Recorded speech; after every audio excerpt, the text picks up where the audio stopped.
Hello, everyone, and welcome to another Wrestling Territories podcast. Glad you're here.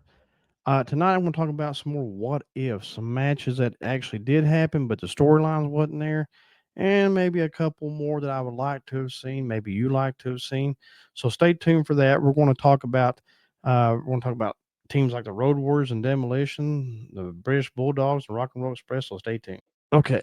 So here's what we're going to talk about. So tonight, we're going to talk about how it could have been better for Demolition and the Road Warriors back in the day. Now, by the time the Legion of Doom got to the WWF, Road Warriors got their Demolition was the shell of her former self, I guess you could say. So there wasn't really Axe and Smash; it was Axe, Smash, and Crush. And then they ended up putting Ultimate Warrior with the Road Warriors. It was just not that good. But had the Road Warriors gotten there maybe a year or two prior, it probably would have been much better. And you could have seen Axe and Smash versus Animal and Hawk. Now, granted, we all know that Barry Dorso was Smash, right? And so you've seen Barry when he was in the NWA against the Road Warriors as Crusher Khrushchev. But anyway, the demolition of Road Warriors could have been so much better. It could have been big time money if the Road Warriors maybe got there about a year or two prior and that they had built up a good storyline between these two teams, maybe like kept them separated for a bit and then have a situation come up to where the Road Warriors maybe made a save to help maybe, I don't know, the Killer Bees or somebody getting beat down, and then have these two collide in the ring at that time.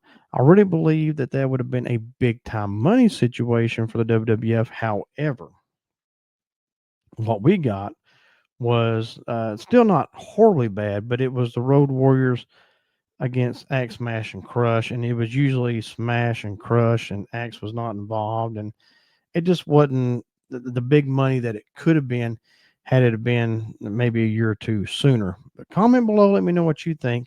Did you like that feud? Did you not like that feud? Could have been better. Should have never happened at all. Comment, let me know what you think.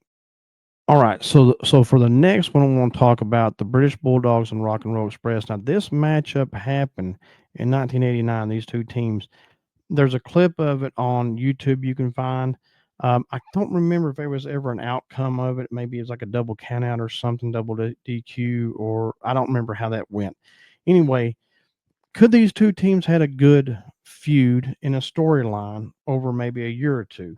Was possible. I just don't think it could have happened in the WWF. I think it'd been better in the NWA if that had happened. And it would have had to been the British Bulldogs as heels. So they would have had to been the heels in this situation. And I think they could have pulled that off spectacularly because, I mean, honestly, we've seen Davey Boy Smith be a heel, right? And I think Dynamite Kid had his time as heels too. And these two feuded years ago prior to this anyway. So Dynamite Kid and Davey Boy Smith had their problems. And then there were tag team against back and forth. You'd have to read that. But anyway, I think the Bulldogs could have been good heels. I think the Rock and Roll Express, being the big fan favorite baby faces, would have been pretty good. It would have never been, I don't think, the caliber of Rock and Roll at Midnight Express. It would have never got to that level. But I really believe that they could have done well, and especially if the Bulldogs had a manager outside, a good heel manager, like a Jimmy Hart or somebody like that, that could have helped be a good uh, speaking voice for them and things like that. But I really believe that would have been good, but it would never been the huge money that the Midnight Express and Rock and Roll Express had. But again, comment. What do you think? Would it have been a good feud? Would it have been any money, or should it just never happen at all? Now the story goes that the reason why Ricky Steamboat left the NWA is because of the whole Nikita Koloff thing. Now that's a story I've heard. I think it was Ricky that talked about that, as a matter of fact. But anyway, so he didn't want to work with Nikita. Nikita was green. He worked stiff and all that kind of stuff. And he just didn't feel like it was going to be a good situation. But what if that would have happened? You'd had the All American kid, Ricky Steamboat, Nikita Koloff. I'm sure Ivan would have found his way in there somehow or another. But um, would it have been the Magnum Nikita matchup? Probably not. But how long of a storyline could that have lasted? I don't really know. I think that it'd have been a battle. I'm sure they probably would have had a U.S. title situation going on there as well. So this would have been, I believe, 85 is when it would have happened. We never would have had the Ricky Steamboat, Randy Savage feud that we had at WrestleMania 3, which that was one of the best matches in the whole world. You never want to not have that match. But eh, Ricky Steamboat leaving and going to the WWF was a real good thing for him. And it was a good thing for Nikita too because he ended up working with Magnum TA, and I think those two had a good feud for sure. Unfortunately, it was cut short. But of course, Nikita went on to face Ric Flair in '85. Had a big feud with him. They had a feud with the Rock and Roll Express, so it worked out for both Nikita and Ricky Steamboat.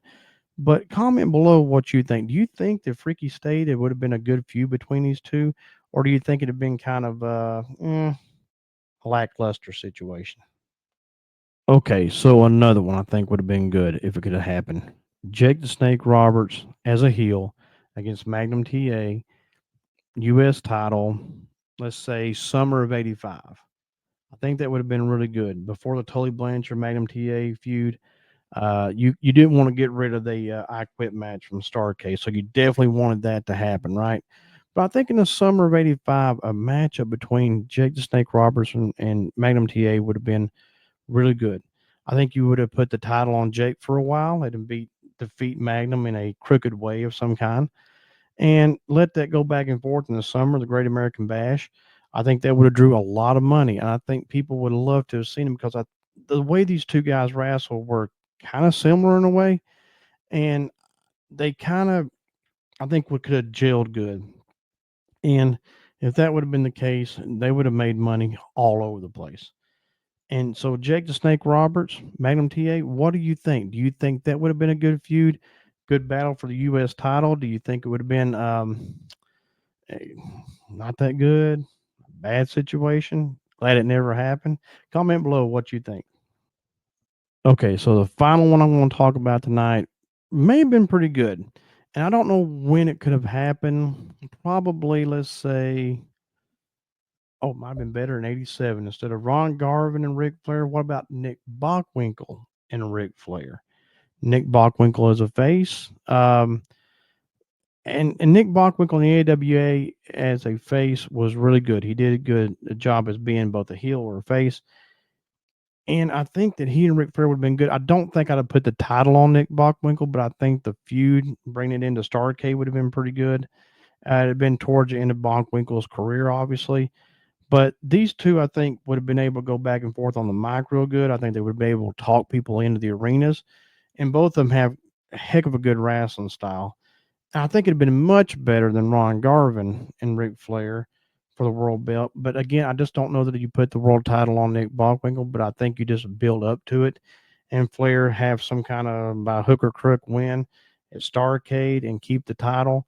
But I would like to have seen that a lot better than the Ron Garvin situation. Don't get me wrong, I was a big Ron Garvin fan, but that world title matchup with him and Flair just wasn't it didn't lead up to expectation. It was not didn't live up to it either.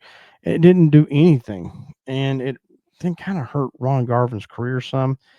Ric Flair's career was fine, but Ron Garvin it just didn't work out for him. Then they turned him heel in '88, and it just then he was gone. That was the end of Ron Garvin.